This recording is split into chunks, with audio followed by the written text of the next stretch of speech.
100,000 GMV as a TikTok affiliate.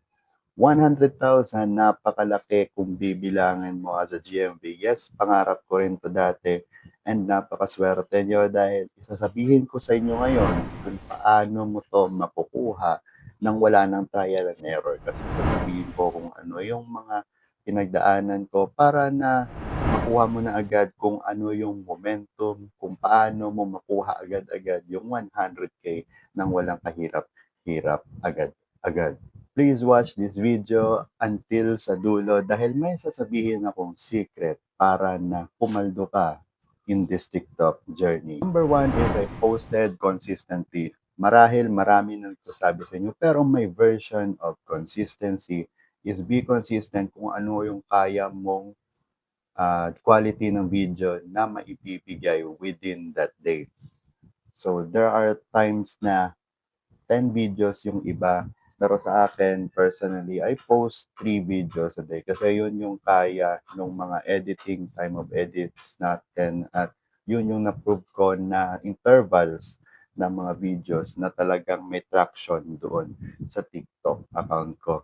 And masasabi ko na you post consistently kasi meron akong mga first product and after that, hinayaan ko na yung TikTok account ko kasi sabi ko parang wala namang effect. Then after 3 months now, doon ko lang nalaman, meron palang benta yon and maraming benta pala yung isang video na yon. Yun yung naging hero product ko na bumuhay sa account ko and yun yung nagpataas ng sales ko up to 100,000 GMV.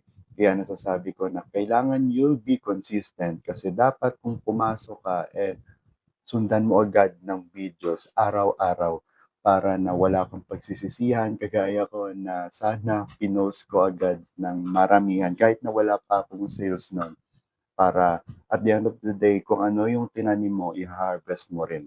The second one is about the strategy. So ano nga ba yung mga strategy na ginawa ko?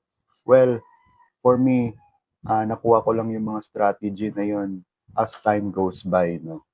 For example, nag-strategize ako na kailangan may branding yung aking page. Meron akong mga valuable videos between that affiliate videos para ma-boost yung mga views at para malaman din ni TikTok na hindi lang ako puro benta. And the number 3 is you must acquire the free sample request.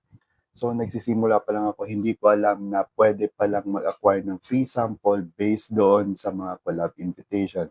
So please make sure to make use of that dahil hindi po siya counted doon sa 5 free sample request limit mo as you are beginning with your TikTok affiliate journey. Bakit nakatulong yung free samples? Kasi kung walang free sample, malamang matagal na akong nag-quit kasi nga walang excitement na. Kasi kung, especially kung ikaw na wala ring income katulad ko, no, nag-start ka ng TikTok affiliate journey mo, malamang yung mga gamit mo lang sa bahay, yung paulit-ulit mong gagawa ng video, di nakakasawa yun kung wala kang bagong video na i-unbox para na i-promote. So yun yung nagpagana sa akin, nagpabigay sa akin ng momentum dahil syempre may kinakatch up ka nga na deadline for your free samples. So next one is you must level up your content. So yung sinasabi ko na you are working with brands kaya dapat i-level up mo rin yung contents mo.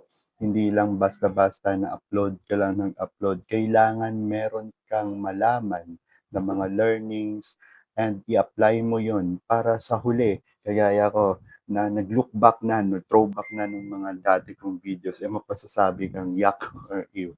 And that's the case na masasabi mo na effective yung mga learnings mo dahil nalaman mo na kung ano yung mga mistakes mo doon sa mga first few videos mo na nalaman mo kung paano talaga sila hindi bumenta at kung paano sila na namatayan ng views, kung paano sila nag-die down sa momentum nila and never nang nagka-sales. So ngayon na nalaman ko na yung mga iba't ibang strategy, I can now say na meron akong mga few videos, although hindi lahat na pag-upload mo pa lang within that day, may views agad. sa mga express dyan na nakakaalam, alam na alam nila kung gaano ka-importante yung pagka-upload mo pa lang, meron agad. Kaya kailangan you strive harder para makuha mo yung momentum na yung mga secret sauce, kumbaga, para makasale ka agad within na pag-upload mo pa lang nung video. And that's all for, oops, meron pa balang secret na ibibigay ko sa inyo. Pero before that, I would like to share with you na mag-upload ako ng marami pang videos about this TikTok affiliate journey dito. Kaya make sure to please subscribe. At kung naaliw ka at kung gusto mo magpa-thank you sa akin, open po yung showcase ko. No? You may search also my account on the different platform. Dahil kung ano yung mabibili, makakatulong po yun sa board exam review ko. And lastly, yung secret lang naman na may bibigay ko sa inyo ay watch and find your mentor. Kumbaga sa akin, yung nakatulong talaga sa akin ay yung mga mentor na talagang may proof na, yung matagal na doon sa industry. Dahil mga valid talaga yung mga sinishare nila na mga ideas. For me, yung i-vouch ko na talagang nakatulong sa akin is si Tito Drew. Dahil si Tito Drew, magaling siya sa mga hooks, magaling siya kung paano yung mga pumili ng mga product na i-promote mo. So in respect to Tito Drew, no, hindi ko itatackle yun dito sa YouTube account ko para doon kayong mag-subscribe sa kanyang TikTok account.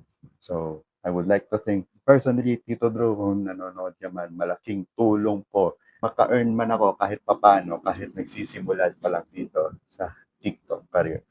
And that's all, guys. Kung gusto niyo ng mga ganito pang video, please subscribe and ililink ko lang yung mga videos na to. Baka gusto niyo panoorin sa susunod. Kaya salamat sa panonood hanggang dulo nitong video and subscribe. Bye-bye and God bless.